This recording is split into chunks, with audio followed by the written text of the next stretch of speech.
ఈరోజు పార్టీ ఉంది, పదమరా. పార్టీయా? వెళ్దాంలే. టికెట్ ఎంతరా? 2000 రా. వాడిని వెళ్తామరా. వాడా? ఆటో డ్రైవర్ కొడుకురా వాడు. వాడు డబ్బులు ఉంటాయా? నిజమేరా. చాలా ఆపండ్రా. ఇంకా మీరు ఆపండ్రా. మీ నాన్న ఏం చేస్తారా? పోలీస్ రా. మరి మీ నాన్న ఏం చేస్తారా? డాక్టర్ రా. అయితే ఏంటి? నువ్వే కాలేజ్ రా? ఎంజీఆర్ కాలేజ్ రా. నువ్వే కాలేజ్ రా? ఎంజీఆర్ రా. మరి నేనే కాలేజ్ రా? ఎంజీఆర్ఏ. మీ నాన్న పోలీసు, వీళ్ళ నాన్న డాక్టర్. మరి మా నాన్న ఆటో డ్రైవర్. మీరు ఏ కాలేజీలో చదువుతున్నారో నేను అదే కాలేజీలో చదువుతున్నాను. ఇప్పుడు చెప్పండి రా, ఎవరు నాన్న కుక్కో.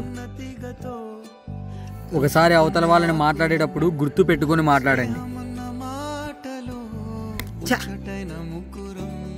గొప్ప అనేది చేసే పనిలో కాదు, మన మనసులో ఉంటుంది. ఎవరిని తక్కువగా చూడకండి.